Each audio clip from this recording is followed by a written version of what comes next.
네, 여러분 안녕하세요. 스포츠 인더스트리 4.0의 박창리입니다.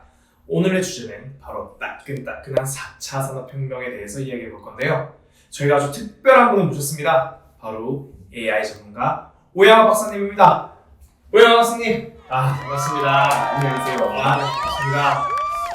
안녕하세요. AI 전문가 오야마 박사입니다. 네, 반갑습니다. 요즘 아주 핫한 분야의 전문가신데요. 저희 시청자들에게 이제 본인이 공부하시는 분야에 대해서 간략하게 설명 부탁드려도 될까요? 알겠습니다. 저는 인공지능을 공부하고 있습니다. 인공지능도 다양한 분야가 있는데요. 저는 헬스케어 쪽을 집중적으로 연구하고 있습니다. 그렇다면 구체적으로 이 인공지능이란 게 어떤 건가요? 인공지능은 인간의 지능으로 할 수 있는 문장 이해, 영상 인식, 음성 인식, 학습 등을 컴퓨터가 실행하는 영역으로 컴퓨터 두뇌라고도 합니다. 인공지능은 인간이 가진 지각, 학습, 추론, 자연 언어 처리 등의 능력을 컴퓨터가 실행할 수 있도록 프로그램을 구현하는 기술로 기계학습, 머신러닝이라고도 하죠. 딥러닝, 자연 언어 처리, 음성 인식, 시간 인식 등 첨단 기술을 개발하는 방향으로 발전되고 있으며 안전, 의료, 국방, 금융, 복지 등 다양한 응용 분야에 특화된 소프트웨어와 머신러닝, 클라우드, 고성능 컴퓨터 기술 등을 포함하고 있습니다. 최근 인공지능 개발 트렌드는 단순히 인지능력에서 벗어나 인지한 환경 속에서 최적의 답을 찾아내고 여기에 스스로 수행학습을 더해서 추론 및 예측을 하며 향후에는 문제를 스스로 발견하고 해결하는 행동 단계에 이르기까지 다양한 분야의 연구와 투자가 활발히 진행되고 있습니다. 네, 그 인공지능의 정의에 대해서 이제 정말 구체적으로 잘 설명해 주셨는데요. 그러면 이 인공지능, 더 넓게는 4차 산업혁명이 이렇게 시작될 배경이란 게 있을까요? 배경이요? 네네. 글쎄요, 사람들은 이름 짓기를 좋아하죠. 김춘수의 시 꽃에 나오는 것처럼 이름이 지어지고 그 이름이 불려야 의미를 가지게 된다고 생각합니다. 같은 맥락에서 사람들은 각 시대마다 그를 대변할 수 있는 이름을 만들었습니다. 그리고 그중 기존 삶의 패턴을 급격히 변화시키거나 개인의 가치관 및 사회의 제도를 급격하게 변화시킨 역사적 이정표의 혁명이라는 이름을 붙입니다. 신석기의 농업혁명은 수렵, 채집을 위한 이주 생활을 정착 생활로 바꾸었습니다. 증기기관으로 대표되는 유럽의 산업혁명은 엄청난 생산 기술의 변화와 더불어 사회제도와 조직을 통째로 뒤바꾸었습니다. 네. 공관적 왕과 귀족은 부를 축적한 시민 계급에 의해 물러나게 되고 민주주의가 등장하게 됩니다. 그러나 산업혁명 이후 고속성장의 시대, 정보화 시대 등 각 시대를 대표하는 이름들에서 혁명이라는 단어를 찾아볼 수는 없었습니다. 우리의 삶을 급격하게 변화시킬 만한 요소들이 존재하지 않았다는 뜻이죠. 그렇군요. 그러나 다음 시대를 예언하는 이름에는 이 혁명이라는 단어가 들어갑니다. 여러분들이 너무나도 많이 들어보셨을 4차 산업혁명, 바로 그 시대인 것입니다. 4차 산업혁명은 정의하기가 매우 어렵습니다. 하나의 특징적인 요소들이 존재했던 과거 시대와는 다르게 너무나도 많은 요소들이 복잡하게 상호작용하며 만들어질 시기이기 때문이죠. 굳이 정의하자면 인공지능, 빅데이터, 사물인터넷, 가상현실 등의 기술로 인한 자동화와 연결성이 극대화된 시대라고 할 수 있습니다. 모든 사물이 데이터가 되고 연결되고 자동화되는 시대인 것이죠. 요즘에 이제 사실 코로나 사태로 문제가 많잖아요. 그렇죠. 그렇다 보니까 어쩌면 이 건강, 헬스케어, 웰니스 이러한 부분들이 굉장히 핫한 키워드인데요. 혹시 AI가 이 헬스케어 산업에서 이제 어느 정도 규모가 되는지 설명해 주실 수 있나요? 그렇죠. 헬스케어 또한 AI의 핵심 연구 분야로 각광받고 있습니다. CB 인사이트에 따르면 AI 기반 헬스케어 스타트업들이 2019년도 3분기에 역대급 최고로 많은 103개의 계약들이 이루어졌고 대략 16억 달러, 원화로 치면 2조 원 투자를 유치했다고 하죠. 이어서 AI 기반 헬스케어 산업이 모든 AI 관련 산업 거래 활동을 통틀어서 가장 높은 투자율로 차지했습니다. 최근 인공지능 기술을 이용하여 빠르게 진단하거나 효과적으로 치료가 가능한 보조 소프트웨어들이 속속 등장하고 있는데요. 이는 인공지능이 최신 논문, 과거 진료 정보, 학술지 등의 정보를 스스로 학습하여 의사가 최적의 처방을 내리도록 보조하는 역할을 수행할 수 있기 때문입니다. 이러한 인공지능 소프트웨어를 사용하면 정확도를 높이면서 진단하는 데 들어가는 시간과 비용은 현저히 줄일 수 있으며 개인의 최적화된 맞춤형 케어를 받을 수 있어서 인공지능을 활용한 의료 및 헬스케어 적용 가치는 점점 증대되고 있고 앞으로도 증대될 것입니다. 네. 헬스케어에서도 이렇게 AI가 많은 분야에 접목되고 있는데요. 그럼 구체적으로 이 헬스케어 분야에 어떤 식으로 어떻게 적용되고 있는지 설명해 주실 수 있나요? 요즘 보이는 몇 가지 트렌드가 있는데요. 네. 우선 첫 번째는 AI를 의료기기로 인식하는 것입니다. 정부의 허가 없이는 AI 의료기기를 실제로 활용할 수가 없어요. 하지만 최근에 많은 정부들은 AI의 잠재력을 확인했고 그것을 실제로 환자들 상대로 사용할 수 있게끔 공식적으로 허가를 주는 사례들이 생기고 있습니다. 가장 AI가 발달했을 것 같은 나라가 어딘가요? 아무래도 미국이지 않을까요? 그렇죠. 미국에서는 식품의약국 FDA가 임상 영상 및 진단을 위한 인공지능 소프트웨어 승인을 빠르게 추진하고 있습니다. 예를 들어 최근에는 전문가의 의견 없이 당뇨 망막증 환자를 선별하는 IDX-DR이라는 AI 소프트웨어를 승인했고 Viz AI라는 CT 스캔을 분석하고 환자의 잠재적 뇌졸중을 의료 서비스 제공자에게 알리는 소프트웨어도 승인되었습니다. 이러한 Fast Track 승인에 의해 실제로 다양한 진단 신기술들이 점점 상업적으로 활용이 가능하며 이 분야의 가능성을 보고 투자자들이 점점 적극적으로 지원해주는 추세이죠. 그렇군요. 두 번째는 AI가 건강을 위협하는 요소인들을 찾아주는 역할입니다. 연구자들은 AI를 이용해서 기존에 개량하기 어려웠던 비정형 위험 요인들을 연구하고 측정하기 시작했습니다.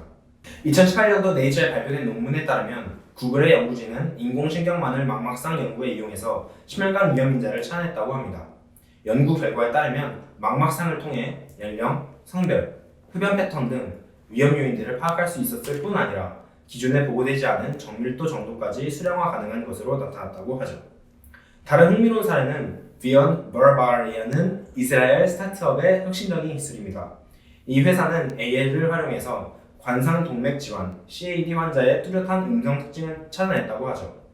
이 연구는 피험자가 감정적인 경험을 설명할 때 CAD와 강하게 연관된 두 가지 음성 특징을 발견했습니다. 앞으로 이 기술들이 활용되면 굉장히 간편하게 사람의 건강 상태를 즉시 알 수 있을 것이에요. 이러한 혁신 기술들은 질병이 걸린 후에 필요한 치료를 최소화하고 예방을 초기 단계에 효과적으로 극대화할 것입니다.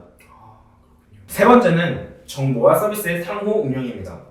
상호 운용성은 기관과 소프트웨어 시스템 간의 건강 정보를 쉽게 공유할 수 있는 능력입니다. 하지만 아무리 건강 기록을 디지털화하려는 노력을 함에도 불구하고 총체적인 상호 운용성을 쉽게 이루지 못한 점이 문제입니다. 그래도 많은 사용자 수를 보유한 애플이 이 문제를 해결하기 위해서 나섰지요. 애플은 의료에서 정보가 어떻게 흘러가는지를 바꾸고 있으며 특히 임상 연구 연구자들이 환자를 어떻게 모집하고 감시하는지를 중심으로 AI에 대한 새로운 가능성을 열어두고 있다고 합니다. 애플은 15년부터 임상 시험에서 환자를 모집하고 원격으로 건강을 감시할 수 있도록 리서치 키트와 케어 키트라는 두 가지 오픈소스 프레임워크를 출시했습니다. 이 프레임워크는 연구자들과 개발자들이 사람들의 일상을 감시할 수 있는 의료 앱을 만들 수 있도록 합니다. 예를 들어 듀크대 연구진은 아이폰 전면 카메라와 안면 인식 알고리즘을 이용해 어린이들에게 자폐증 검사를 해주는 Autism and Beyond 앱을 개발했습니다. 이어서 작년 6월에 애플은 개발자들을 위한 헬스 레코드 API를 출시했습니다. 사용자는 이제 제3자 애플리케이션 및 의료 연구자와 데이터를 공유하여서 질병 관리와 라이프스타일 모니터링을 위한 새로운 기회를 열 수 있다고 할 수 있죠.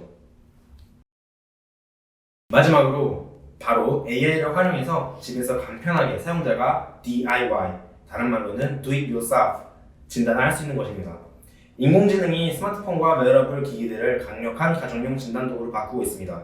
최근 몇 년 동안 스마트폰 사용률이 급격히 증가했죠. 동시에 이미지 인식 알고리즘의 오류율은 딥러닝에 힘입어 크게 떨어졌습니다. 두 요소들의 결합으로 스마트폰을 진단 도구로 활용할 수 있는 새로운 가능성이 열렸습니다. 스타트업 헬스이오는 셀카를 찍는 것만큼 소변 분석을 간편하게 할 수 있다고 주장합니다. 이 회사의 첫 번째 제품인 딥이오는 전통적인 소변 딥스틱을 사용하여 다양한 요로 감염을 감지합니다. 컴퓨터 비전 알고리즘은 스마트폰을 통해 다른 조명 조건과 카메라 화질 하에서 테스트 스트립을 분석합니다. 스킨 비전이라는 스타트업은 스마트폰 카메라를 이용해 피부 손상을 모니터링하고 피부암 위험을 평가합니다. AI, IoT는 풍부한 일일 데이터를 생산하는 것 외에도 예방 가능한 병원 방문 및 시간과 비용을 줄일 수 있는 잠재력을 가지고 있습니다. 여기서 잠깐! 제가 아주 중요한 마지막 트렌드를 빼먹었네요. 요즘 핫하게 떠오르는 디지털 테라피틱스의 내서입니다. 디지털 테라피틱스란 정신질환이나 질병을 예방, 관리 또는 치료하기 위한 고품질 소프트웨어 프로그램에 의해 추진되는 증거 기반의 치료법입니다. 요즘은 디지털 테라피틱스에 AI 기술을 도입해서 당뇨, 수면장애, 우울증, ADHD, 조현병, 뇌졸중, 치매 등 무척이나 다양한 질병들을 대상으로 기술들이 개발되고 있습니다. 이 중에서 가장 대표적인 사례를 소개해드리겠습니다. 현재 디지털 치료 분야에서 가장 대표적이면서도 최초라고 불리는 것은 바로 미국의 페어 테라피틱스의 리셋이라는 중독 치료 목적의 어플입니다. 리셋은 2017년 9월에 소프트웨어만으로 치료 목적의 FDA 허가를 받으면서 최초의 디지털 신약이 되었습니다. 리셋은 알코올, 코카인, 대마 등의 중독과 의존성을 치료하기 위해서 의사의 처방을 받아야만 사용할 수 있는 어플이므로 18세 이상의 외래 환자를 대상으로 기존의 자료 프로그램에 더해서 12주 동안 사용하게 됩니다. 리셋은 중독을 치료할 수 있는 정신치료 방법의 일종인 인지행동 치료를 제공하는 앱이라고 할 수 있습니다. 즉, 자신이 약물을 사용하는 상황과 요인을 파악하고 그러한 충동에 대해 대처법이나 사고방식의 변화 방법 등을 이 앱을 통해서 훈련하고 자신의 상태나 약물의 사용에 대해서도 기록할 수 있습니다. 페어 테라피틱스가 마치 신약을 개발하듯 레셋에 대해서도 무작위 임상시험을 통해 물질에 대한 중독성을 낮추는 효과를 증명하고 환자들이 치료 프로그램을 끝까지 더 잘 마치도록 하는 효과도 있었습니다. 이외에 페어 테라피틱스는 추가적으로 다양한 질병을 대상으로 한 디지털 치료제를 개발하는 중입니다. 자, 다시 화면으로 돌아가시죠. 이제 대부분 이러한 인공지능 관련 기술들과 스타트업들이 선진국에서 많이 어쩔 수 없이 산출이 되잖아요. 그렇죠. 이제 지구촌이라 불리는 만큼 개발도상국에서는 이제 어떻게 적용이 될까요? 개발도상국에서는 도시와 농촌에서 제공되는 보건 서비스의 불평등이 심각한 문제인데요. 그중 적격 의료 제공자의 부족이 농촌 지역의 의료 서비스 이용 불가능과 낮은 품질의 주요 원인입니다. 그러나 컴퓨터 보조 또는 AI 의료 기법을 적용하면서 개발도상국의 시골 지역에서 의료 성과를 개선할 수 있다는 연구 결과들이 나왔습니다. 개발도상국의 장래가 촉망되는 AI임에도 불구하고 개발도상국의 농촌 지역 의료 서비스 전반의 수준을 향상시키기 위해서는 효과적인 의료 AI 시스템이 인프라, 전기 및 인터넷, 지속적인 훈련, 감독, 재정 지원, 기술 업그레이드, 지원 등 일련의 지원을 필요로 하지요. 따라서 지자체와 국제기구는 재정 지원을 강화함과 동시에 비용을 최소화할 것을 촉구해야 합니다. 만약 정부에서 적극적인 지원이 부족하면 선진국과 개발도상국의 헬스케어 인프라의 격차가 크게 벌어질 것이고 결론적으로 국가 간의 시민 건강 격차도 크게 벌어질 것입니다. 정부의 역할이 굉장히 중요하네요. 개발도상국도 이제 이 인공지능이나 4차 산업혁명에 많은 지원과 관심을 보여서 좀 격차가 없는 건강한 사회, 건강한 세상이 되었으면 좋겠습니다. 저도 그렇게 생각합니다. 바쁘신데 이렇게 오늘 시간 내주셔서 정말 감사합니다. 앞으로도 AI 연구 정말 잘 해주시고 우리나라의 미래를 잘 이끌어 주시길 네, 바라겠습니다. 맡겨주세요. 네. 고맙습니다. 이거 손잡으면 안 되는데. 가보도록 하겠습니다. 4차 산업혁명, 그 중에서도 인공지능에 대해서 알아보았습니다. 여러분은 어떠셨나요? 앞으로 이제 이러한 시대가 다가오는데, 이미 다가왔는데 저희는 무엇을 어떻게 준비해야 할까요? 사실 개인이 준비할 수 있는 부분은 많지 않습니다. 가끔 보면 개인이 4차 산업혁명 시기를 준비해야 하는 것처럼 하지 않으면 도태되는 것처럼 말하는 사람들이 있습니다. 그러나 이는 옳지 않습니다. 한 책에선 개인이 공감 능력을 가진 창의적 인재가 되어야 한다고 주장하는 것을 해결책으로 제시하는데요. 사실 이 역시 피상적인 궤변에 불과합니다. 더불어 인공지능 사회는 인류가 인공지능에게 지배되는, 종속되는 암울한 시대가 아닙니다. 인간이 신발을 개발한 후에 신발 없이 살지 못하잖아요. 근데 이게 저희가 신발에게 종속된 건가요? 아니죠. 미래도 마찬가지입니다. 인간은 발전된 사회에서 여가를 즐기고 건강을 지키면서 살 것입니다. 반면 국가와 정부는 인공지능 시대에서 발생할 수 있는 부작용과 위험에 준비하고 대비하여야 합니다. 저소득층, 노인, 장애인 등과 같은 계층이 이러한 제도에, 이러한 기술에 접근할 수 있도록 사회적 제도를 마련해야 합니다.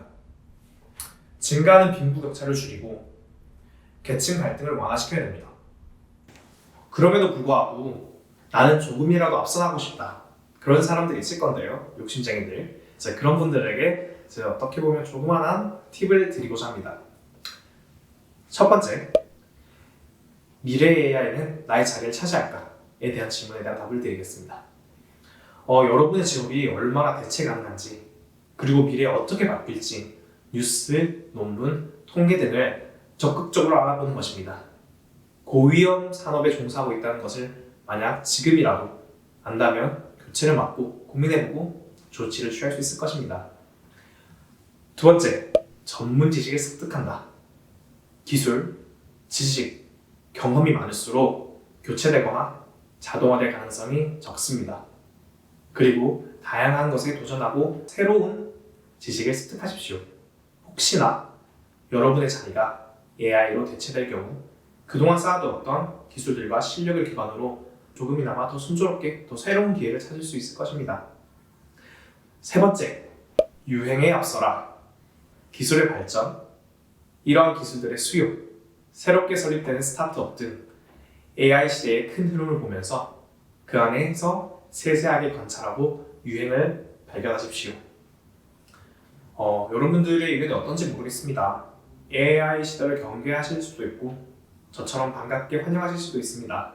그러나 이미 저희 눈앞에 도착했습니다. 이제 앞으로 어떻게 대응하고 어떻게 대처할지는 여러분들에게 달려 있습니다. 스포츠 인더스트리 4.0의 박창민이었습니다. 다음에 또 만나요.